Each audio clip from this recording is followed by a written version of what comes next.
No more hiding, Hephaestus!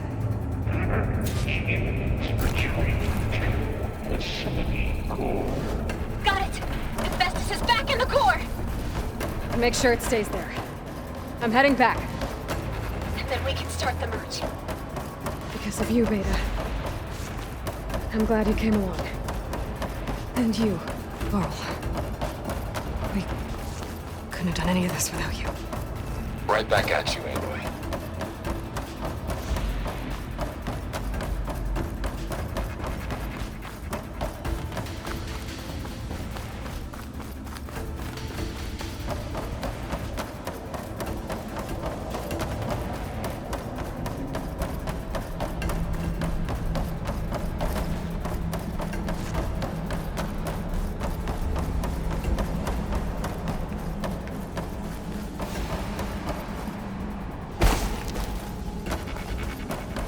Aloy, the bypass is done. The core is stable. Hephaestus is 100% contained. And we better get started with the merge. It's all set up. Gaia, establish the link, please. Done.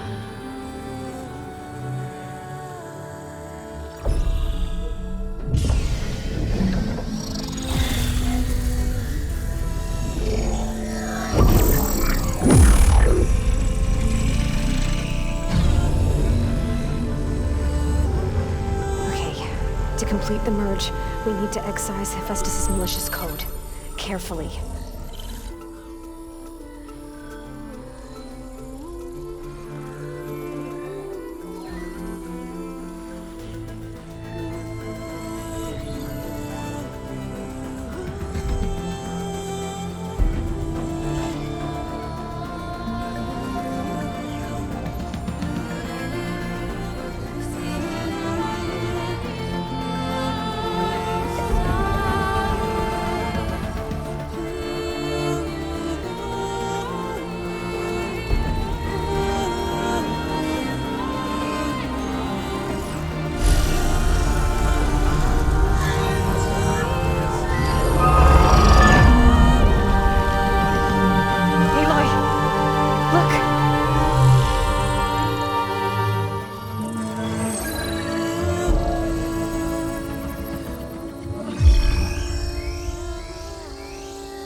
Redundant copy.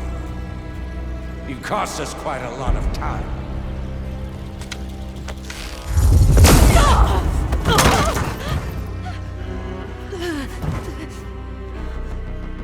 Eric, get Beta. And squash that bug while you're at it.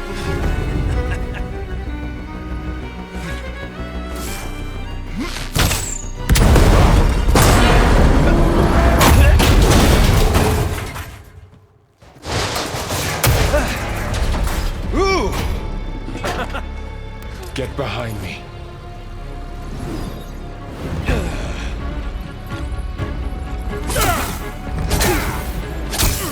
Come on!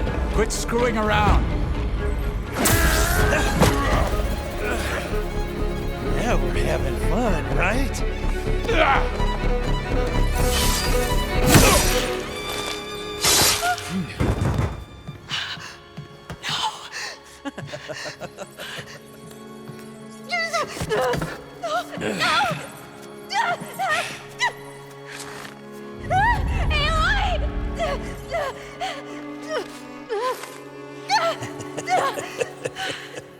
Finally. Tilda, get Gaia and Hephaestus ready for transport. Tilda! I failed. Hush. All is not lost. Tilda! What the hell are you doing? Stop her! I can't even see her!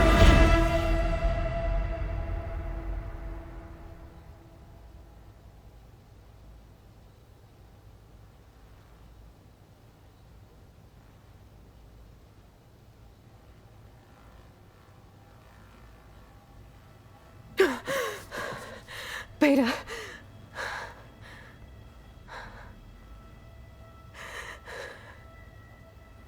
Varl.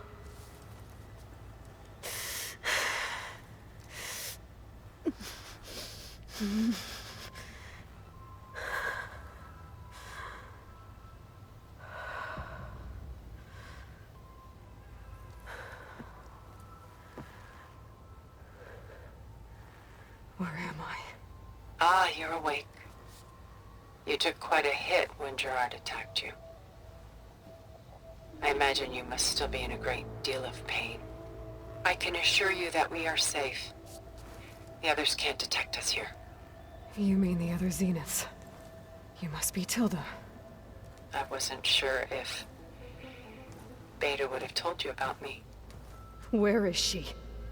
Alive. And while she isn't where she wants to be, not in urgent danger. We must discuss how to get her back, of course, after you've shaken off the cobwebs. When you're ready, take the stairs down the hall and come see me. In the meantime, I'll make breakfast. Breakfast. Okay.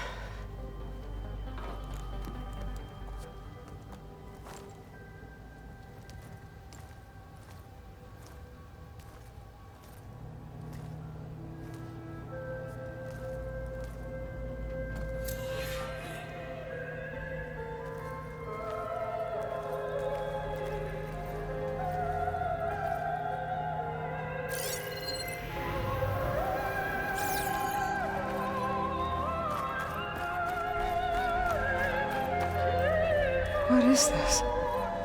Just a few favorites from my collection. Rescued and stored here just before I went off-world. Take a look, if you like. I'm curious to hear your impressions. My friend is dead. Beta and Gaia are gone, and you want me to look at old paintings? Don't be so quick to dismiss the comfort we can find in art, or the insight we might gain.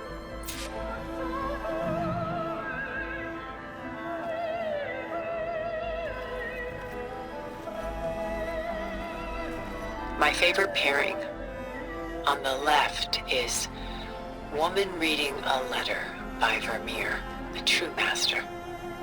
And on the right is a forgery, Woman Reading Music, which fooled experts into believing it was a priceless original. Early in my career, I became fascinated with such deceptions. Eventually, I developed scanning software that could detect fakes with unparalleled accuracy. Is that how you made enough money to buy your way onto the Odyssey? Oh no. I made my real fortune later.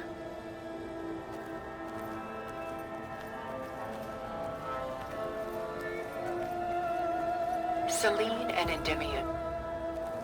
She's the goddess of the moon, whereas he's a simple shepherd. Beside her is the god of love, Cupid. So she's sneaking up on him? More like visiting him in secret. The torch that Cupid bears represents Selene's undying infatuation with him. Though the two must remain apart, her love will forever burn.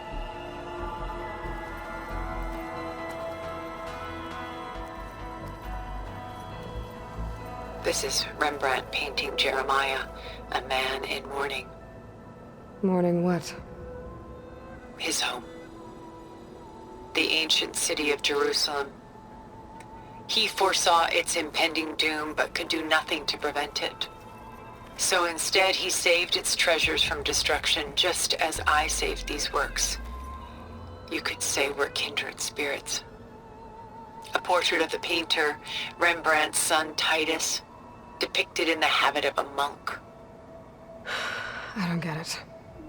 Why would someone like you, with infinite resources, care about this painting of a boy in a hood? It's not the image itself, but the feeling it conveys. The face is bright and defined, but his eyes are downcast, heavy with misfortune. And the background seems to swallow all light.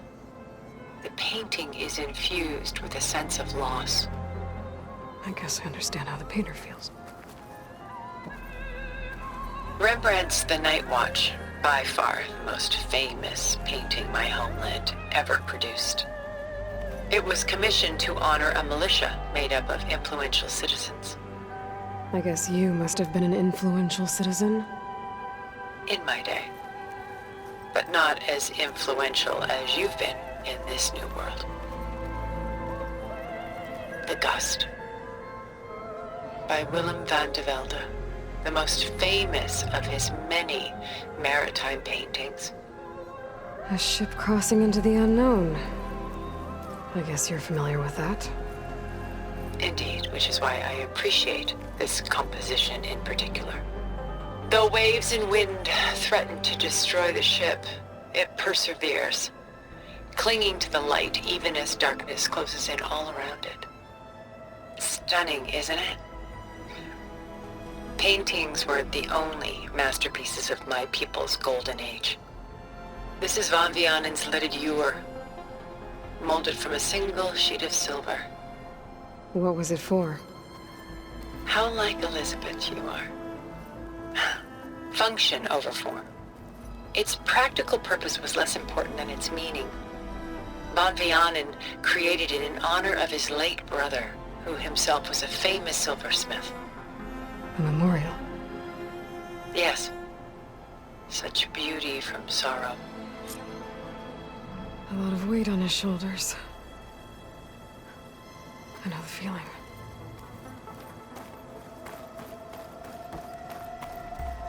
She's pulling out her own hair. Out of madness, out of... Done so soon?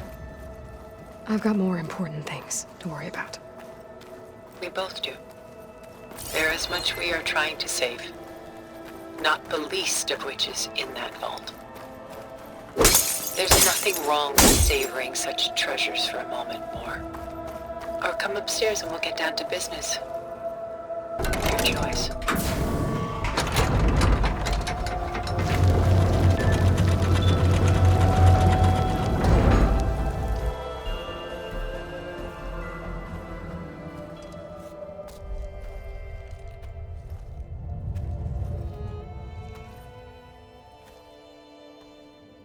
There you are. Feeling better? How did you find us? At the cauldron? And what did you do to everyone right before I passed out? All business, I see. Well, suffice it to say we were keeping a very close eye on Hephaestus, knowing we would need it at some point. Your ruse didn't fool us, and as for my little trick, it was an overload of the senses, accompanied by an energy discharge. Gerard and Eric were only momentarily disoriented due to their shields, but it rendered you unconscious while I got you out. Perhaps some breakfast might steady you a bit?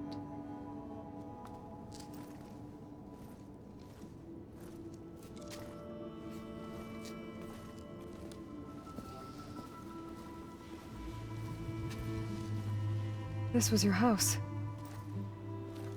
The one you recreated for Beta, in the data channel you shared. How perceptive of you. Please, this way. After everything your people have done, you think I'm just gonna sit down and have a chat with you? They're not my people. They never were, and especially not now. You shot off into space with them, and lived with them for 1,000 years before coming back. So what made you suddenly turn on them? Quite simply, this. My old focus. You repaired it? But that means you've seen... Incredible things. What you've accomplished in 2 decades of life.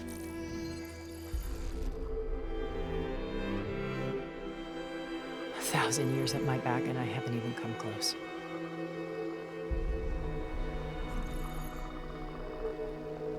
I'm sorry if I invaded your privacy, but I had to. In order to understand. To be enlightened. You truly are Elizabeth's blood. With her drive, her sense of mission, her integrity. Watching all this shamed me for the company that I've kept. Having seen it, all I want is to help you. Even if it means stopping your friends? Especially so. Please, sit down.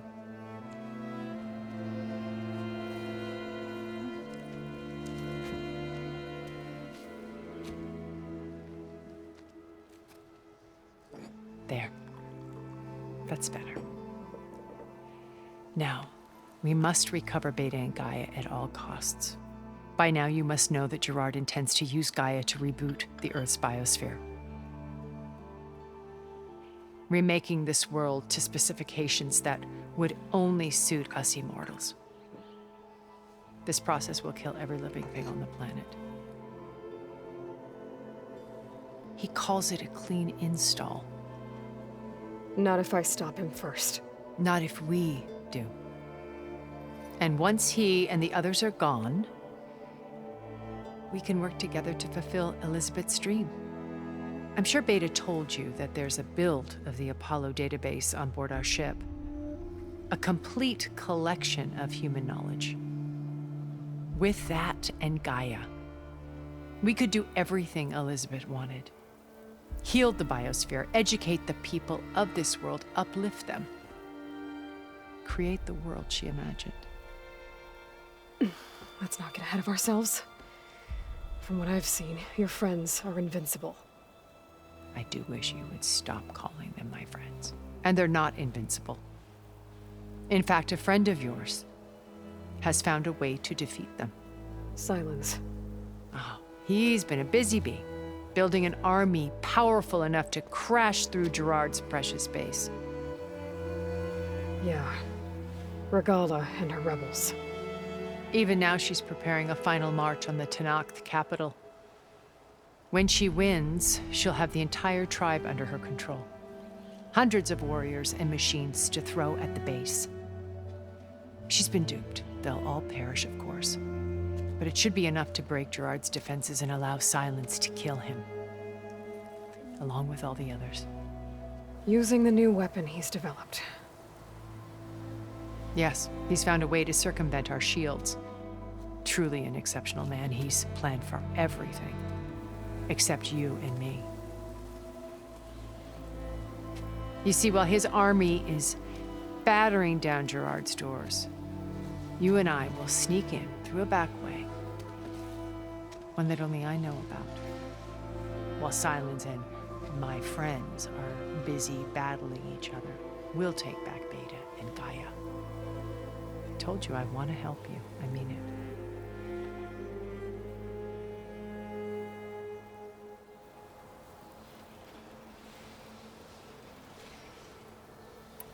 My old focus.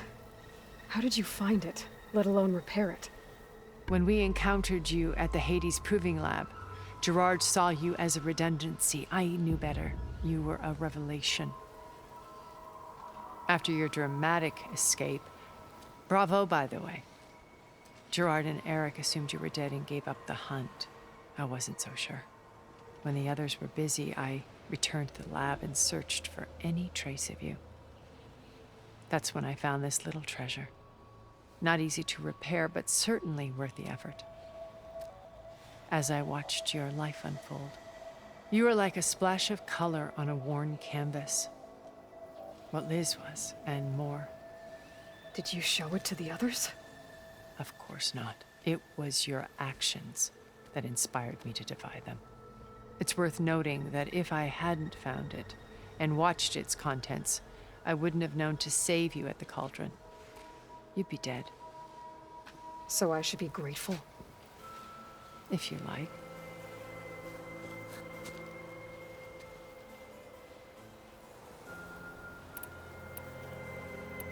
So you know all about me. What about you? What would you like to know? Well, start with your life on Earth. When I was 8, terrorists flooded my home city. Thousands drowned, my parents included. I was one of the few who survived. My guardian sent me to boarding school. Among my peers, I was the strange girl, the orphan to be avoided. All because of circumstances beyond my control. Oh. So we're a lot alike, huh? Aren't we? You were an outcast. But you didn't let that stop you from getting what you needed. Neither did I. I climbed my way out of desolation and used my wits to build a fortune. First, from the technical analysis of art and the detection of forgeries. Profitable expertise in those days. But as it turned out, the software I developed was even more useful for counterintelligence. From there, it was only a short step to gathering extremely valuable intelligence on my own. You were a spy? More like a service one could turn to for information. I had to remain anonymous, of course, to protect my privacy. But despite that anonymity, Far Zenith inevitably sought me out. What happened when Far Zenith approached you? They painted an irresistible vision of humanity's future.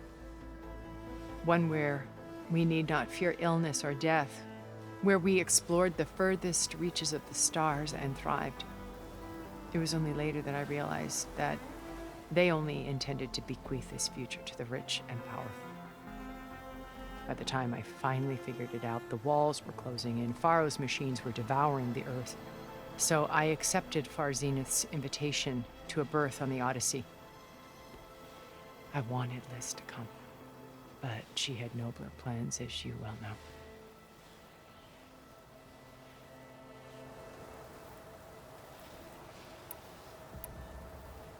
So you didn't know the other Zeniths were monsters until it was too late?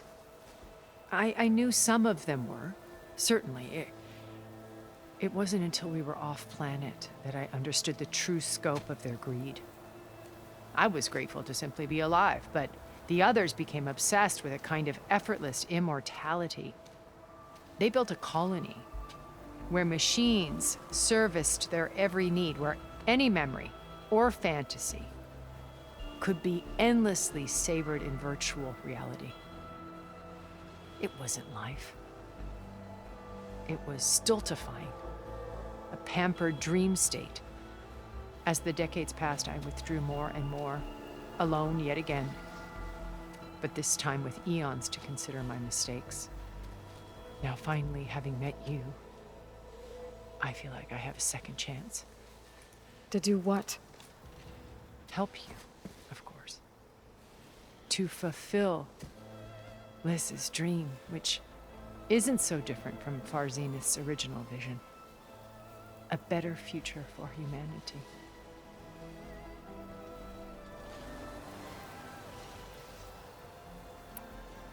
You said Beta is not in urgent danger, so what are the Zeniths doing to her? Putting her to work. Merging Hephaestus with Gaia. A difficult, time-consuming task, as I'm sure you know. They will compel her if need be. But her life is not in danger. She's the only one who can do it. Because you people made her to be nothing but a tool. Gerard's idea, not mine. They always viewed me with suspicion when I attempted any form of kindness towards her. That's why I created the data channel. A virtual place where we could speak in peace. So this channel you shared with Beta, none of the other Zeniths ever found out about it. Gerard believes he's the most cunning of all of us. Even after 1,000 years, he still can't imagine that I would outwit him. The channel allowed me to interact with Beta away from their mistrustful eyes. It offered us a chance to be ourselves. Until you cut off all contact. Yes, though it pained me. I was worried that our meetings would do her more harm than good. Well, she felt like you tossed her aside. I was afraid the others would find out and punish her. She may not have had the comforts of friendship anymore, but at least I ensured she was safe. I know it seems harsh, but you must believe that her well-being has always been paramount to me. Why did you make the data channel look like this place? I built this house as a shelter to weather any storm, a safe place. Not just for me, but for the art stored below. Cultural artifacts of incalculable value. Truly some of the greatest achievements of human civilization. And you wanted Beta to see them? Yes. Her upbringing was so cold and technical. I thought if she could experience Vermeer and Rembrandt, it would bring something else into her life. A heritage every bit as valuable as the scientific and technical data being drummed into her. I'm sorry I had to cut off contact, but I'll never regret sharing this house with her. She needed its shelter even more than I did. Beta told me your colony was destroyed. That you came back to Earth because you had nowhere else to go. It's true. After we reached our destination, a planet in the Sirius star system, we spent decades building a new home. The physical constraints of Earth, the boundaries of mortality, gone. To think of what we could have done with it. It might have been a utopia. Instead, we stagnated, absorbed in effortless comforts and virtual realities. It took a cataclysm to finally yank us out of our stupor. What happened? A massive geological event. We knew of instabilities in the planet core, but we underestimated them. By the time the collapse was upon us, it was too late to stop it. Only a few of us made it to the ship in time. We set course for Earth, the only safe harbor left to us. Which you decided to make unsafe for anyone else. Not me. Gerard. He believes it's better to wipe the canvas clean than work around the smudges. No more primitive tribes, no more combat machines, only a blank slate to do with as he pleases. But we will stop him. All we have to do is get into that base.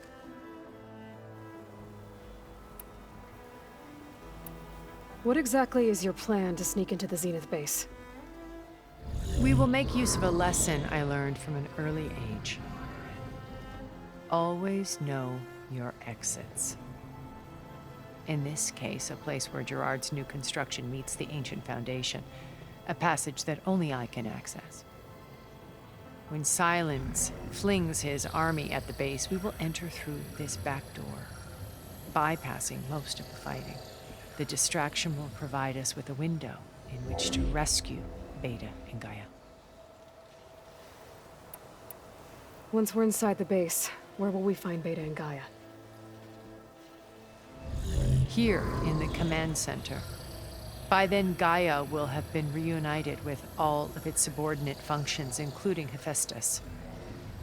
What about the alpha build of Apollo on your ship? A simple matter of recovery once the others have been dealt with. With that in hand, we'll have everything we need to make this world as it should be. How do you know about Silence's plan? He isn't the only one adept at spyware. You hacked his focus? No, he's too careful for that. But his subordinates? Not so much. He gave additional focuses to the tribals he branded the Sons of Prometheus. The ones working with Regala. By tapping their focuses, I learned about most of his dealings. The distribution of override technology, the arming of Tanakh rebels, and the secret pact with Regala to attack Gerard's base. But how did he come up with a weapon that can take down your shields? That's the one thing I haven't been able to figure out, but however he did it, I'm quite certain it will work. With it and the Tanakh army, victory seems to be within his grasp. Such a shame he'll be disappointed. Regala's only interested in killing Hikaru and waging war on the Karja. What does she have to gain by attacking Zenith? It's the price she must pay for her war. Without the ability to override machines, her little rebellion would have languished in the desert. So she trades with the Sons of Prometheus. Machines to help her overthrow Hikaru. In exchange for an assault on the base. Pride has deluded her into thinking she can actually survive such a battle. And all without ever knowing who the Sons of Prometheus really answer to. Yet for all of Silence's brilliance, still he underestimates you. That blind spot is what will allow us to take Beta and Gaia right out from under him. While hundreds of Tenakth are cut down outside. So you knew Elizabeth. What was she like? Liz was everything she was. I see in you. And more. Your ingenuity, your determination, your moral compass. You've managed to distill her greatest qualities and make them your own. I'm not asking about me. Tell me about Elizabeth. What was she really like? The honest answer is that I don't actually know. For all the time that I spent with her, she always kept a part of herself locked away. It was like that from the moment we met. So when you met Elizabeth, she was what? Distant? Aloof? Not aloof. Not exactly. It was a summit in Paris about machine learning. A touchy subject in those days. Because regulatory authorities were just starting to clamp down on AIs. Liz gave the keynote address. She had already achieved great renown for her work in automated environmental reclamation. But in her address, she was just starting to imagine the next step. An AI-driven system that wouldn't just act on its programming, but actually take responsibility for its sphere of influence. To care about life. Not just follow orders. Revolutionary stuff. I was fascinated. And I wanted to meet her for a long time. I watched her after her talk. She had spoken with such moral authority, such empathy. But after that, she retreated. I could tell she felt uncomfortable with all of her admirers. It was as if giving the talk had cost her something. I didn't want to be a pest, so I planned my approach carefully. So how did you finally approach Elizabeth after her talk? I picked the right moment. The morning of the next day, right as she came back to the conference, she had just had her coffee. She was fresh, rested. It was like she had braced herself for the onslaught of colleagues. I asked if I could walk with her, then put forth a question about her talk that I thought was intelligent. Her answer made me realize it wasn't, but she was very welcoming. Almost as if we were previously acquainted. It was only halfway through the conversation that I realized she knew exactly who I was. It was quite a shock to me. My business was trafficking in secrets, and I took great pains to protect my anonymity. So that was Liz, perpetually one step ahead. I came to view our meeting as a metaphor for our friendship. She always seemed to know me far better than I knew her. I guess I know the feeling.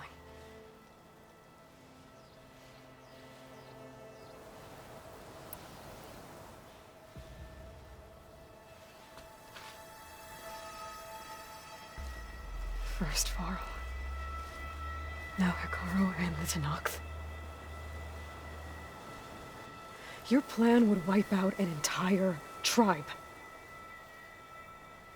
There has to be another way. We are in an admittedly desperate situation, but I assure you there isn't. Remember Zero Dawn. Elizabeth's sacrifice. Sometimes many have to die for a new world to grow. If it looks impossible, look deeper. Wait. The data channel. It still exists, doesn't it? I need you to open it. Let me talk to Beta. Impossible. We might be detected. It's worth the risk. There is another way, one where the Tenakth survive. But we won't. If the others... If you want to help, open it.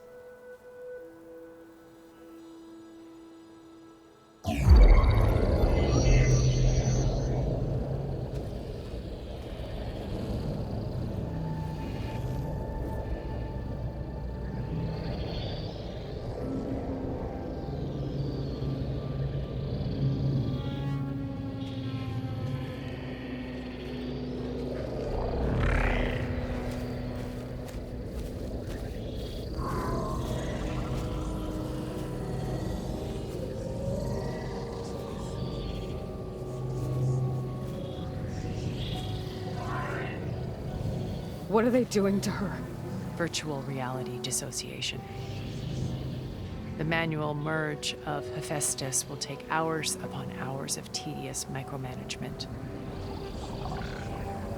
If she resists the work, they run simulations to induce feelings of isolation and despair. Beta, can you hear me? You're alive. They're watching me. I can't hold up this extra protection for long. You should have killed me. No. No, look at me. I'm coming for you.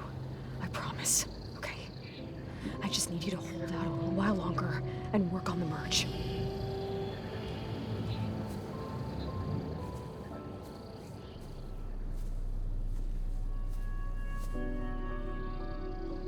Then I think it can be done.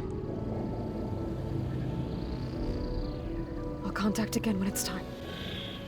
Can you hold on? As long as I know you're coming for me, I can endure anything.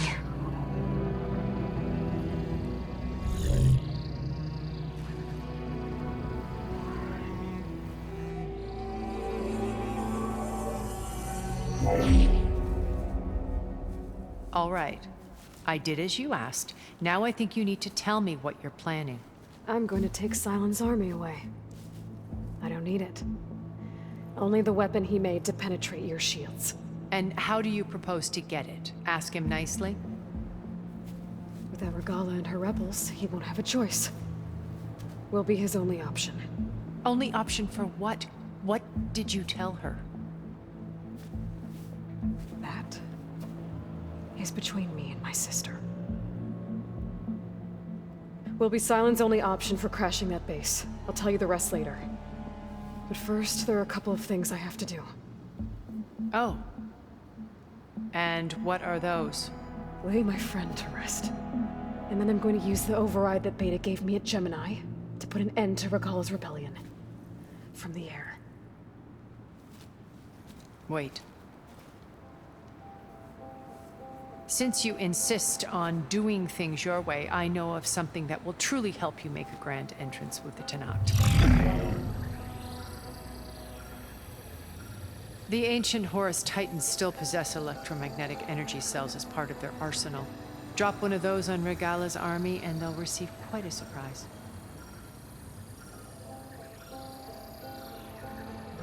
So go, do what you must.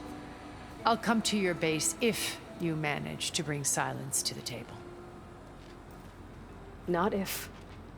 When.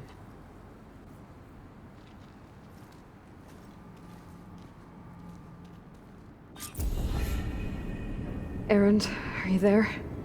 Aloy! Aloy, is that really you? Yeah, it's me. Where's everyone else? We're all... we're back at base. What happened?